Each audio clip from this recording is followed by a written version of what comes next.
ప్రజా సమస్యలను పాలకులు అధికారుల దృష్టికి తీసుకువెళ్లడానికి ఎవరి దారి వారిదే. కొందరు శాంతియుతంగా వినతి పత్రాలు ఇస్తారు, మరికొందరు ఆందోళనలు ధర్నాలు చేస్తూ ఉంటారు. కానీ మధ్యప్రదేశ్ లోని ఖండ్వాలో ఒక వ్యక్తి మాత్రం వీటన్నిటికీ భిన్నంగా ఒక సరికొత్త రూట్ ను ఎంచుకున్నారు. అసలు ఎవరు ఊహించని విధంగా ఏకంగా కుక్కగా మారి నేరుగా కలెక్టరేట్ కార్యాలయానికి వచ్చి అందరికీ దిమ్మ తిరిగేటువంటి షాక్ ఇచ్చారు. ఆ వింత నిరసన చూసినటువంటి అక్కడున్న వారు, అధికారులు, సామాన్య ప్రజలు కూడా బిత్తరపోయారు. ఒకసారి ఫుల్ డీటెయిల్స్ లోకి మనం వెళ్తే, ఖండ్వా జిల్లా కలెక్టరేట్ లో సాధారణ ప్రజల ఫిర్యాదు స్వీకరణ కార్యక్రమం ఎప్పట్లాగే ఉత్సాహంగా రద్దీగా సాగుతుంది. కలెక్టర్ తో పాటుగా పలు శాఖల అధికారులు తమ విధుల్లో నిమగ్నమై ఉన్నారు. సరిగ్గా అదే సమయంలో కలెక్టరేట్ ప్రాంగణంలోకి ఒక వ్యక్తి అచ్చం వీధి కుక్కను తలపించేలా డాగ్ కాస్ట్యూమ్స్ వేసుకొని హల్చల్ చేస్తూ ప్రవేశించారు. మొదట అక్కడ ఉన్న వారంతా ఇదేదో సినిమా షూటింగ్ అనుకున్నారు. కానీ అతను నేరుగా ప్రజా ఫిర్యాదుల విభాగం ముందుకు వెళ్లడంతో అసలు విషయం అర్థమైంది. ఆ అసాధారణ వేషధారణ చూసేందుకు జనం భారీగా ఎగపడ్డారు. కొందరు దీన్ని తమ మొబైల్ ఫోన్లలో బంధించి సోషల్ మీడియాలో పోస్ట్ చేయడంతో ఆ వీడియో నిమిషాల వ్యవధిలోనే నెట్టింట వైరల్ గా మారింది. అయితే కుక్క వేషంలో వచ్చి ఆ వ్యక్తి స్వయంగా ఎలాంటి ప్రకటన చేయనప్పటికీ ఆయన వెనుక వచ్చినటువంటి ఖండ్వా మున్సిపల్ కార్పొరేటర్ ప్రతిపక్ష నాయకుడు దీపక్ రాథోడ్ అసలు సమస్య ఏంటో పూసగుచ్చినట్లుగా వివరించారు. నగరంలో వీధి కుక్కల బెడద విపరీతంగా పెరిగిపోయిందని, చిన్నపిల్లలు ఒంటరిగా నడుచుకుంటూ వెళ్లేటువంటి పాదచారులు బయటికి వెళ్లాలంటేనే ప్రాణాలు అరచేతిలో పెట్టుకుని వణికిపోతున్నారంటూ ఆయన ఆవేదన వ్యక్తం చేశారు.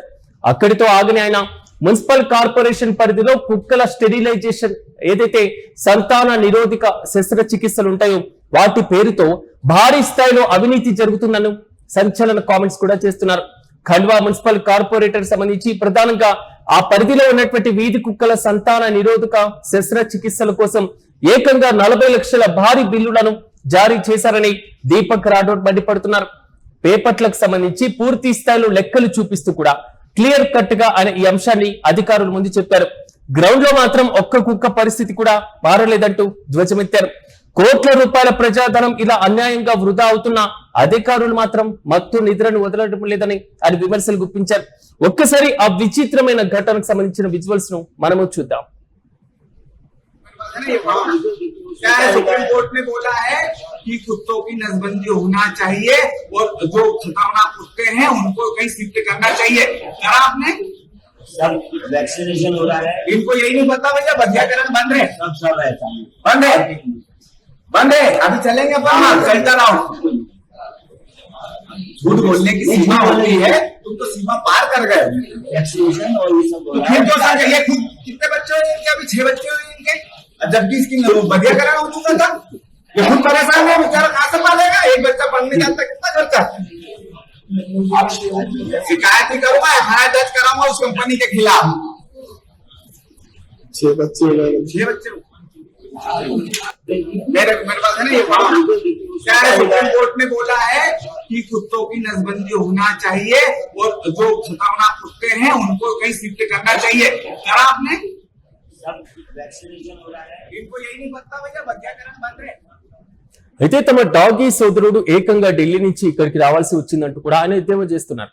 అంటే భారీ అవినీతి అక్రమాలపైన సమగ్ర విచారణ జరిపించాలని కోరుతూ కలెక్టర్ కు ఆయన అధికారికంగా ఒక ఫిర్యాదు లేఖను కూడా అందించారు. ఇదిలా ఉంటే ఇక ఈ వింత నిరసనకు సంబంధించిన దృశ్యాలు సోషల్ మీడియాలో వైరల్ గా కావడంతో నెటిజన్లు రకరకాలుగా స్పందిస్తున్నారు. ప్రజా సమస్యలను అధికారులకు అర్థంగా చెప్పేందుకు ప్రజలు ఇలాంటి వినూత్నమైనటువంటి మార్గాలు ఆశ్రయించక తప్పడం లేదని కొంతమంది కామెంట్ చేస్తుంటే, మరికొందరు అధికారుల యొక్క పనితీరుపైన తీవ్ర ఆగ్రహం కూడా వ్యక్తం చేస్తున్నారు. కాగితాలపైన లెక్కలు రాస్తూ క్షేత్రస్థాయిలో వాస్తవాలను గాలికి వదిలిస్తూ ఎక్కడికక్కడ అధికారులు అవినీతిలో మునిగిపోయారంటూ ఈ డాగ్ కాస్ట్యూమ్ నిరసన ఒక బలమైనటువంటి గుణపాఠమని చాలా మంది అభిప్రాయపడుతున్నారు. ఏదేమైనా ఖండ్వాలో జరిగినటువంటి ఈ వింత ఘటన మాత్రం ఇప్పుడు దేశవ్యాప్తంగా తీవ్ర చర్చనీయాంశంగా మారుతుంది.